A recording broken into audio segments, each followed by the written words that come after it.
Pascal Praud sur Europe 1.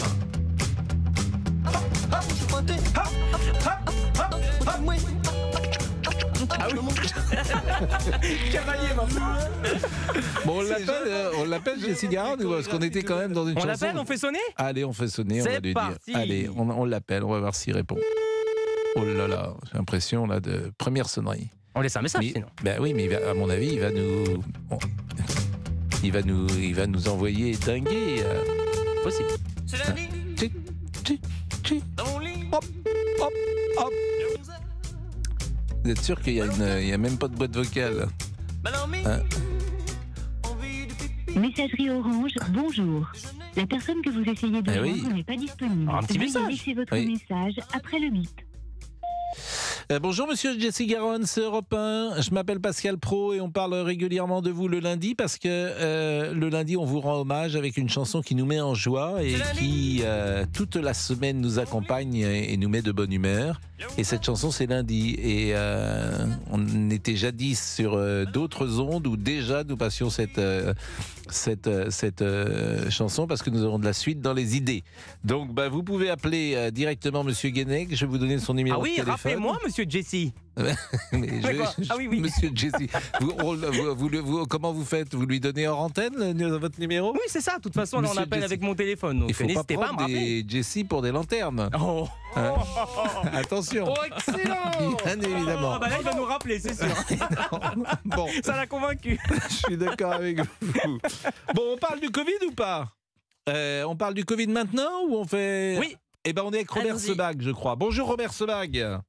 Bonjour Pascal. Vous êtes infectiologue à l'hôpital de la Pitié-Salpêtrière à Paris. Vous voulez effectivement, nous voulons en tout cas avoir des informations sur ce virus et sur la campagne de vaccination. Est-ce que nous devons nous faire vacciner ? Par exemple, Géraldine, qui est une jeune femme, moi qui suis un monsieur, j'ai 59 ans, est-ce que je dois me faire vacciner ? Alors, la recommandation aujourd'hui, d'abord, le virus est toujours là. On a quelques nouveaux variants qui sont des petits cousins de l'Omicron. Il est assez contagieux, beaucoup moins grave, il semble être beaucoup moins virulent. On a beaucoup de contamination avec un peu de fièvre et des troubles ORL. Et la recommandation, et je dis bien la recommandation avec toute liberté, elle se fait chez les personnes de plus de 65 ans, parce qu'ils ont un système immunitaire un peu plus faible, et 6 mois après leur dernière vaccination ou une infection éventuelle entre-temps. Donc c'est une recommandation. Donc a priori ça ne concerne personne dans notre studio, voilà. Mais c'est clair, c'est-à-dire que si on est fragile, il faut... Bien sûr. Voilà, mais... Tout le monde est libre. Tout le monde est libre en dessous de 65 ans si les personnes se font vacciner. Mais aujourd'hui la recommandation, on verra s'il y a une évolution, et j'espère que non, un peu plus dramatique.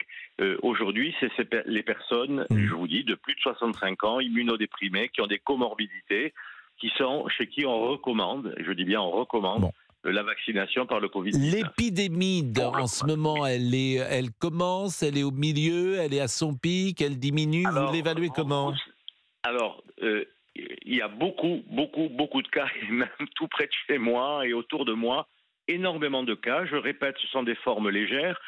Si vous voulez, on n'a aucune visualisation comme on l'avait pendant des mois et des mois. On nous donnait tous les jours le nombre de personnes qui étaient contaminées. Aujourd'hui, si vous voulez, les gens se testent beaucoup moins.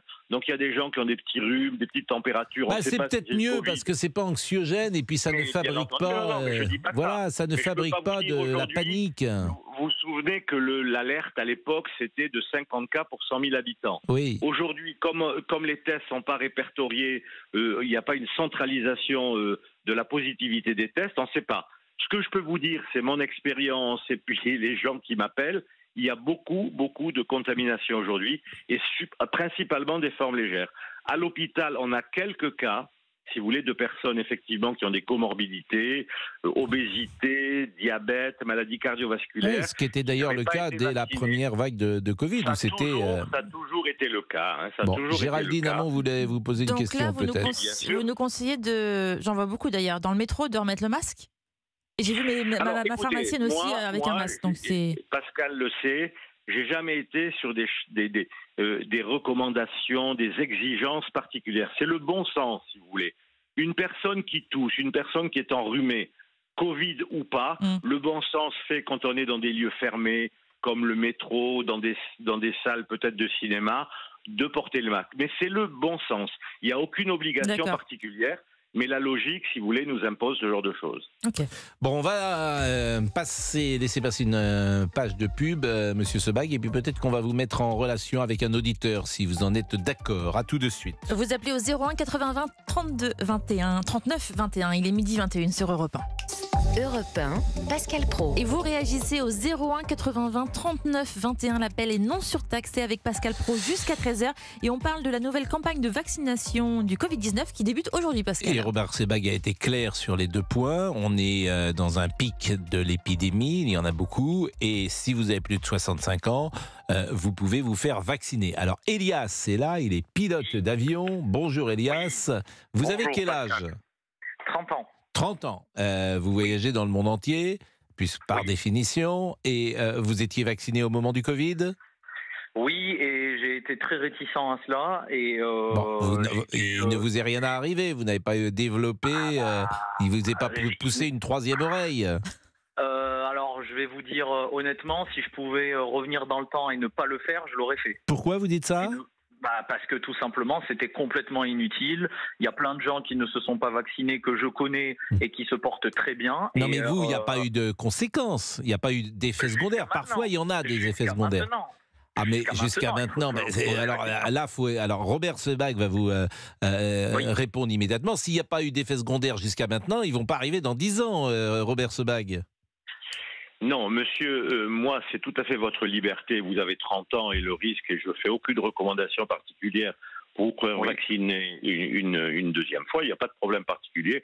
Et au pire, si vous étiez contaminé, vous feriez une forme relativement légère de température pendant 24 à 48 heures, des troubles type, si vous voyez, rhinite allergique, avec le nez qui coule, parfois un peu mal à la gorge. On voit aussi quelques signes digestifs, mais aucune gravité particulière à votre âge si vous n'avez pas de déficit du système immunitaire, ce qui semble ne pas être le cas. Mais vous n'avez pas répondu à ma question, Robert, parce que les gérants s'interrogent parfois. S'il n'y a pas l'effet secondaire, il est très rapidement après la vaccination, il n'arrive pas 10 ans plus tard. Oui, écoutez, bien entendu, par définition, Pascal, on n'a pas 10 ans de recul avec ces vaccins, puisque c'est un vaccin. Mais c'est ça. On a 2-3 ans.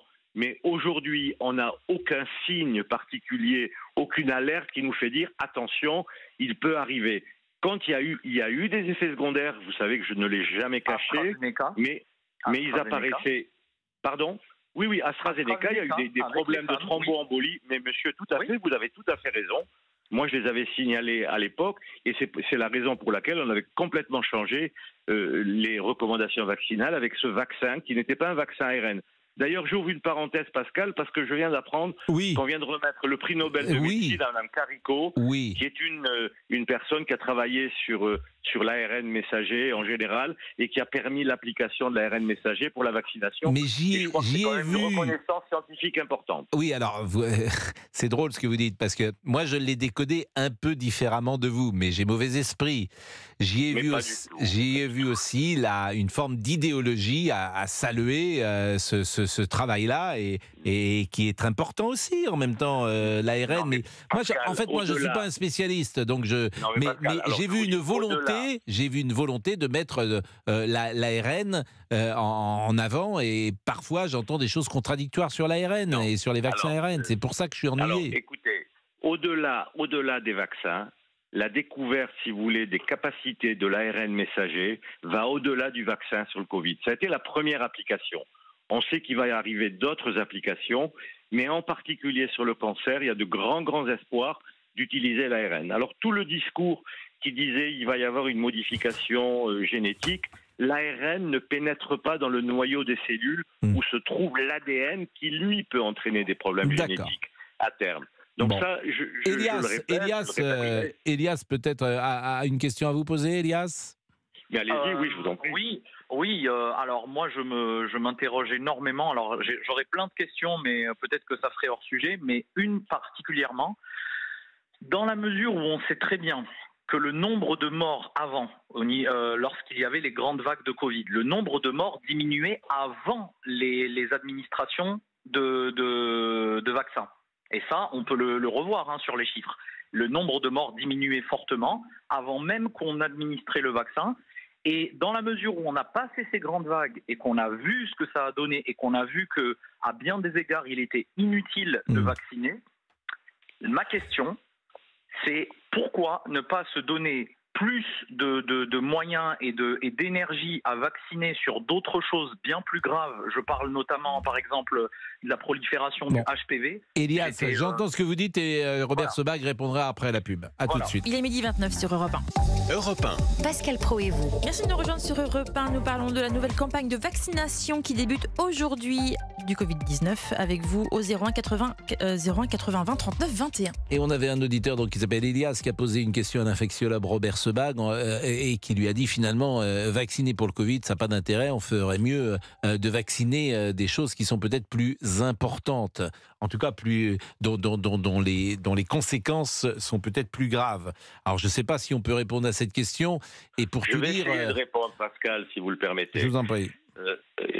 On va pas refaire l'histoire, je vais pas faire une bataille de chiffres. Rappelez-vous 2020, 2021, où Monsieur Jérôme, avant le vaccin, où Monsieur Jérôme Salomon venait tous les soirs nous dire 500 morts, 400 morts, 300 morts, tous les jours. Je dis bien tous les jours.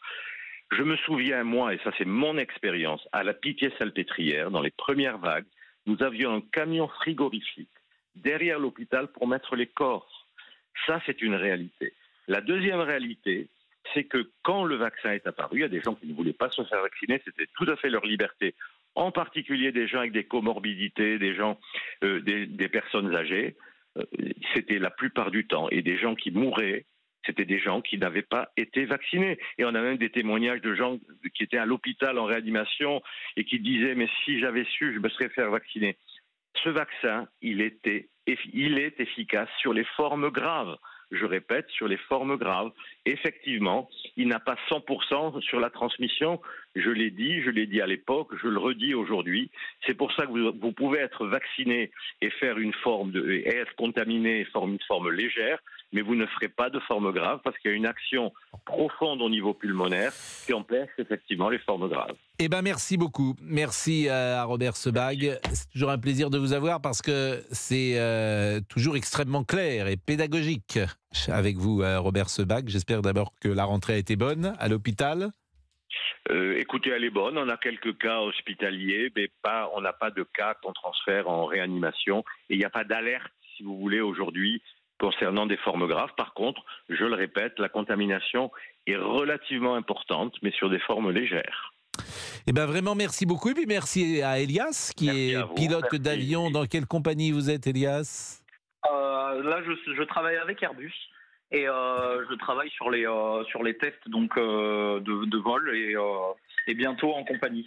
Donc vous avez 30 ans, qu'est-ce qu'il faut pour être pilote d'avion? Parce que c'est un métier qui fait rêver. Alors, il faut beaucoup de multitâches, c'est-à-dire il faut être un homme à faire beaucoup de choses. Et très concentré aussi sur les risques à prendre, très concentré sur les messages radio. Faire de très bonnes vérifications de l'appareil avant de voler, parce que votre cher collègue qui en a payé les frais malheureusement dernièrement a certainement eu un souci à ce niveau-là. Je parle de votre collègue de Gérard Leclerc, bien sûr. De Gérard, exact. Et du coup voilà, il faut se préparer, toujours se préparer et toujours rester très à l'affût de tout ce qui est indication, message. Finalement, c'est simplement être organisé. Y a pas écoutez, vous venez de faire le portrait robot, notamment sur la capacité à gérer les messages radio de notre ami Olivier Guénec. Sur la concentration, il pourrait être un pilote d'avion absolument remarquable. J'en doute pas. Je ne suis pas sûr qu'on ne maîtrise pas une dans son voiture. avion. Déjà que j'ai du mal avec les voitures. Il est 12h35, la pause, nous revenons. Merci Elias et bon courage. Au revoir.